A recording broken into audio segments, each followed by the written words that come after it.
Hi students, നമ്മൾ കഴിഞ്ഞ ക്ലാസ്സിൽ ഡിസ്കസ് ചെയ്തിരുന്നത് ഫ്രഞ്ച് റെവല്യൂഷൻ പാർട്ട് 1 ആണ്.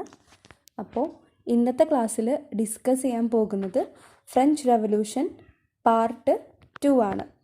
ഓക്കെ, അപ്പോൾ നമുക്ക് ക്ലാസ്സിലേക്ക് കടക്കാം.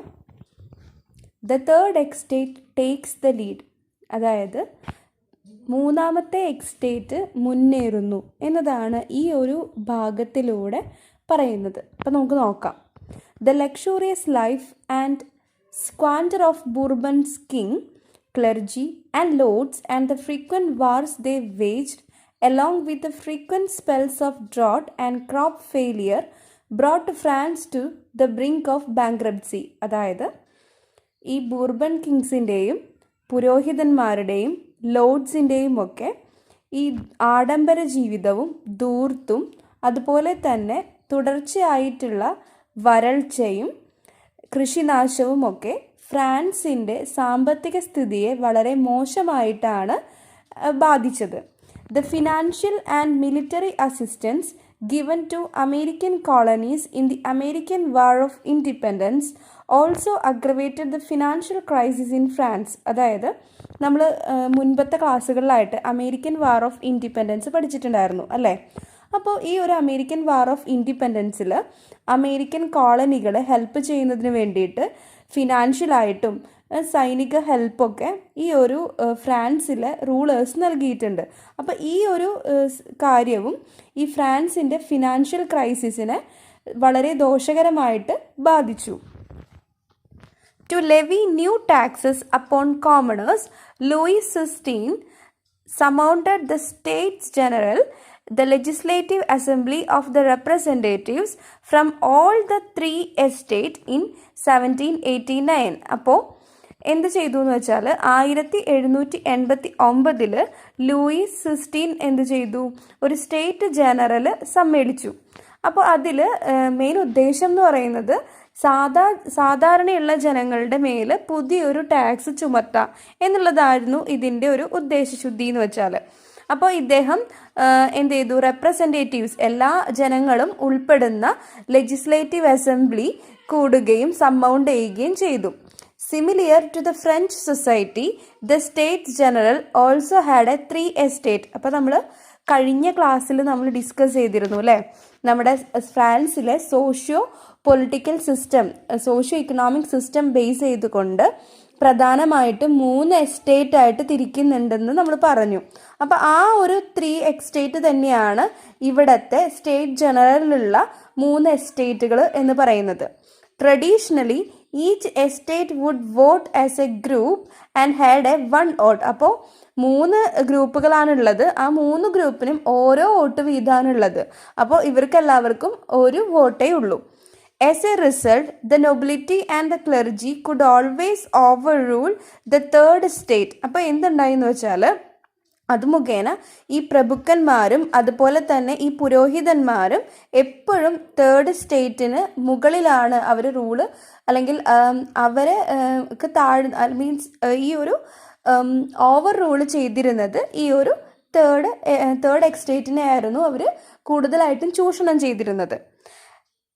The first 2 estates argued for a state-wise single voting system, while third estate, the Commons, demanded individual vote for each member of all the 3 estates. അപ്പോൾ ആദ്യത്തെ 2 എസ്റ്റേറ്റുകൾ, ഫസ്റ്റ് എസ്റ്റേറ്റ് നോബിൾസിൻ്റെയും സെക്കൻഡ് എസ്റ്റേറ്റ് ലോർഡ്സിൻ്റെയുമാണ്. അപ്പോൾ ആദ്യത്തെ 2 എസ്റ്റേറ്റുകളും എന്താ പറഞ്ഞത്, അവർക്ക് സിംഗിൾ വോട്ടിംഗ് സിസ്റ്റം ആവശ്യമുള്ളൂ, അല്ലെങ്കിൽ single voting system ഇപ്പം മുൻപ് തുടർന്നുകൊണ്ടിരിക്കുന്ന അതേ വോട്ടിംഗ് സിസ്റ്റം തന്നെ മതി എന്നാണ് അവർ പറയുന്നത്. എന്നാൽ തേർഡ് എസ്റ്റേറ്റ്, അതായത് കോമൺസ്, സാധാരണ ജനങ്ങൾ ഉൾക്കൊണ്ടിട്ടുള്ള അല്ലെങ്കിൽ ഉൾപ്പെട്ടിട്ടുള്ള ആ ഒരു തേർഡ് എസ്റ്റേറ്റ് ഡിമാൻഡ് ചെയ്യുന്നത് ഇൻഡിവിജ്വൽ വോട്ടാണ്. അതായത് എല്ലാ മെമ്പേഴ്സിനും എന്ത് നൽകണം, ഓരോരോ വോട്ട് വീതം നൽകണം, അല്ലെങ്കിൽ എല്ലാ മെമ്പേഴ്സിനും അവരവരുടെ പ്രാതിനിധ്യം തെളിയിക്കാൻ പറ്റണം. അങ്ങനെയുള്ള വോട്ടിംഗ് സിസ്റ്റമാണ് വേണ്ടത് എന്നാണ് തേർഡ് എസ്റ്റേറ്റ് പറഞ്ഞത്. പക്ഷേ ഈ ഒരു ടേബിളിൽ നിങ്ങൾക്ക് കാണാൻ പറ്റും, examine the membership strength of each estate given in the table below, relate it with their demand regarding the voting system. അപ്പോൾ ഇതിൽ 3 സ്റ്റേറ്റ് ജനറലിലെ 3 എസ്റ്റേറ്റുകളാണ് തന്നിട്ടുള്ളത്. അവയുടെ തന്നെ മെമ്പേഴ്സിൻ്റെ നമ്പേഴ്സും തന്നിട്ടുണ്ട്. അപ്പോൾ ഇതനുസരിച്ച് ഇവർക്ക് എങ്ങനെയാണ് വോട്ടിംഗ് സിസ്റ്റം, തേർഡ് എസ്റ്റേറ്റ് എങ്ങനെയുള്ള വോട്ടിംഗ് സിസ്റ്റമാണ് അവർ ഡിമാൻഡ് ചെയ്തതെന്നാണ് ചോദിക്കുന്നത്. എങ്ങനെയുള്ളതാണ്? ഇപ്പോൾ 285 പേരാണ് ഫസ്റ്റ് എസ്റ്റേറ്റിലുള്ളത് എങ്കിൽ എന്താണ് 285 പേർക്കും എന്ത് വേണം? വോട്ട് വേണം എന്നാണ് നമ്മുടെ തേർഡ് എസ്റ്റേറ്റ് വാദിക്കുന്നത്. ഇപ്പോൾ സെക്കൻഡ് എസ്റ്റേറ്റിലാണെന്ന് വെച്ചാൽ 308 ആണെങ്കിൽ അത്രയും തന്നെ, 621 മെമ്പേഴ്സ് ആണെങ്കിൽ 621 തന്നെ. പക്ഷെ ഫസ്റ്റ് 2 എസ്റ്റേറ്റുകൾ വാദിക്കുന്നത് എന്താണ്? ഈ ഫസ്റ്റ് എസ്റ്റേറ്റിന് 1 വോട്ട് മതി, സെക്കൻഡ് എസ്റ്റേറ്റിന് 1 വോട്ട് മതി, അതുപോലെ തന്നെ തേർഡ് എസ്റ്റേറ്റിന് മൊത്തം 1 വോട്ട് മതി. ഗ്രൂപ്പായിട്ടുള്ള വോട്ടാണ് മതി എന്നാണ് ഫസ്റ്റ് 2 എസ്റ്റേറ്റ് വാദിക്കുന്നത്. Okay. While the arguments went on, the members of the third estate declared themselves as the National Assembly of France. അപ്പോൾ ഇങ്ങനെ ആർഗ്യുമെൻറ്റ്സ് ഇവർ തമ്മിൽ കുറേ ആർഗ്യുമെൻറ്റ്സ് ഒക്കെ നടന്നു. പക്ഷേ ലാസ്റ്റ് എന്ത് ചെയ്തു എന്ന് വെച്ചാൽ തേർഡ് എസ്റ്റേറ്റ് സ്വന്തമായിട്ട് തന്നെ ഡിക്ലെയർ ചെയ്ത് പ്രഖ്യാപിച്ചു അവർ നാഷണൽ അസംബ്ലി ഓഫ് ഫ്രാൻസ്. അവരെ നാഷണൽ അസംബ്ലി ഓഫ് ഫ്രാൻസ് എന്നുള്ള രീതിയിൽ ഡിക്ലെയർ ചെയ്തു.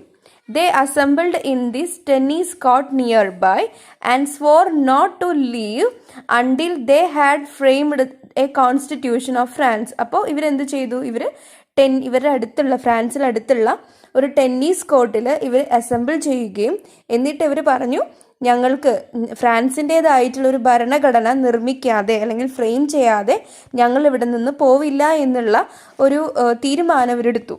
This event is known as tennis court oath. അപ്പോൾ ഈ ഒരു ഇവൻറ്റിനെയാണ് അല്ലെങ്കിൽ ഈ ഒരു സംഭവത്തെയാണ് ടെന്നീസ് കോർട്ട് പ്രതിജ്ഞ എന്ന് പറയുന്നത്. ഇനി നമുക്ക് ഇതുമായിട്ട് ബന്ധപ്പെട്ടിട്ടുള്ള subsequent events with the help of ചാർട്ടിൻ്റെ ഹെൽപ്പോട് കൂടിയിട്ട് എന്തൊക്കെ സബ്സീക്വൻ്റ് ആയിട്ട് ഇതിന് അനുബന്ധിച്ച് എന്തൊക്കെ കാര്യങ്ങളാണ് നടന്നതെന്ന് നോക്കാം. 14th July 1789, അതായത് 14 July 1789, revolutionaries stormed with the slogan liberty, equality and fraternity, demolished the Bastille prison in the symbol of Bourbon monarchy. This event is considered as the commencement of French Revolution. അപ്പോൾ revolutionaries എന്ത് ചെയ്തു? അവർ ഒരു slogan തന്നെ പുറപ്പെടുവിച്ചു, liberty, equality, ഫ്രട്ടർണിറ്റി. അതായത് ഇവരെന്ത് പറഞ്ഞു? ഇവർക്ക് സ്വാതന്ത്ര്യം വേണം, സമത്വം വേണം, സാഹോദര്യം വേണം എന്നീ മുദ്രാവാക്യങ്ങൾ ഇവർ മുഴക്കിക്കൊണ്ട് ബൂർബൺ രാജവാഴ്ചയുടെ പ്രതീകമായിട്ടിരുന്ന ആ ഒരു ബാസ്റ്റിൽ ജയിൽ ഇവർ തകർത്തു. ഇത് ഫ്രഞ്ച് വിപ്ലവത്തിൻ്റെ തന്നെ ഒരു ആരംഭമായിട്ടാണ് ഈ ഒരു സംഭവത്തെ കണക്കാക്കുന്നത്. ഇനി നെക്സ്റ്റ് 12th August 1789, അതായത് 12 August 1789, next month, the national assembly passed the declaration of the rights of men and of the citizen. അപ്പോൾ നാഷണൽ അസംബ്ലി ഒരു ഡിക്ലറേഷൻ തന്നെ പാസ് ചെയ്തു, അവർ പുറപ്പെടുവിച്ചു. എന്താണ്? The rights of men and of the citizen. അതായത് ഈ ഒരു എല്ലാവർക്കും, എല്ലാ സിറ്റിസണിനും അതുപോലെ തന്നെ മനുഷ്യനും എന്തുണ്ട്? റൈറ്റ് ഉണ്ട്. ഒരു മനുഷ്യാവകാശ പ്രഖ്യാപനം തന്നെ അവർ മുഴക്കി. ദെൻ അടുത്തതെന്ന് പറഞ്ഞാൽ October 1789, thousands of women marched from Paris to the Palace of Versailles with the slogan of Give us bread. അപ്പോൾ 10,000-ഓളം വരുന്ന സ്ത്രീകൾ പാരീസിലേക്ക് മാർച്ച് ചെയ്തു. എന്നിട്ട് ഇവർ വേഴ്സായ്സ് കൊട്ടാരത്തിൻ്റെ അവിടെ നിന്നിട്ട് പറഞ്ഞു, ഞങ്ങൾക്ക് ബ്രെഡ് തരണം, ഞങ്ങൾക്ക് ഭക്ഷണം തരണം, give us bread. Then September 1792 the national convention formed as per the new construction proclaimed France as a republic. അങ്ങനെ സെപ്റ്റംബർ 1792 ഒരു നാഷണൽ കൺവെൻഷൻ തന്നെ സംഘടിപ്പിച്ചു അല്ലെങ്കിൽ വന്നു. അതിനുശേഷം അവർ കോൺസ്റ്റിറ്റ്യൂഷൻ്റെ ഭാഗമായിട്ടാണ് ഈ നാഷണൽ കൺവെൻഷൻ ഫോം ചെയ്തത്.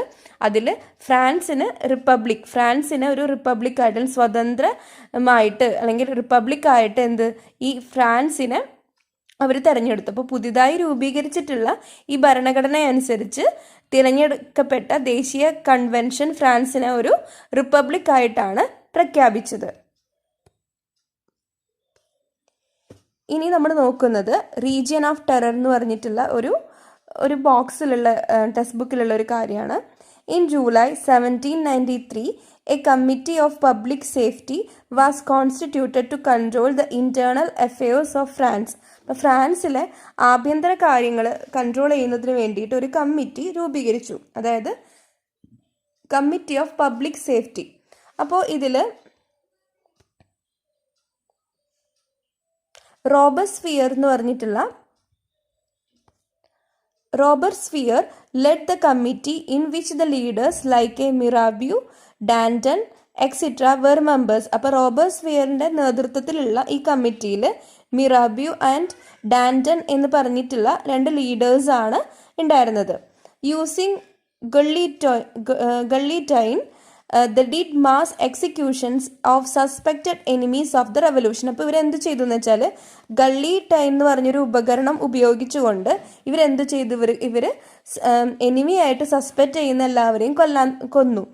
A lot of nobles and clergy including Louis 16 and his wife Marie Antoinette were killed. അപ്പോൾ ലൂയിസ് 16 അതുപോലെ തന്നെ മറൈൻ അന്റോണിറ്റി, അതായത് ഈ ലൂയിസ് 16ന്റെ വൈഫും അതുപോലെ തന്നെ കുറേ നോബിൾസും ക്ലർജിയും ഒക്കെ മരണമടഞ്ഞു. At last Robespierre was also executed. പിന്നെ ഈ റോബസ്ഫിയർ എക്സിക്യൂട്ട് ചെയ്തു. The regime lasted until July 1794 and it's known as reign of terror. അപ്പോൾ ഇതിനെയാണ് എന്ത് പറയുന്നത്, റെയിൻ ഓഫ് ടെയർ എന്ന്, ഭീകരവാഴ്ച എന്ന് പറയുന്നത്. ഓക്കെ, അപ്പോൾ ഇത്രയും കാര്യങ്ങളാണ് ഇന്നത്തെ ക്ലാസ്സിലുള്ളത്. അപ്പോൾ എല്ലാവർക്കും താങ്ക് യു. അപ്പോൾ നിങ്ങൾക്ക് ഇഷ്ടമാവാൻ വെച്ചാൽ ലൈക്ക് ചെയ്യുക, ഷെയർ ചെയ്യുക, സബ്സ്ക്രൈബ് ചെയ്യുക. Thank you.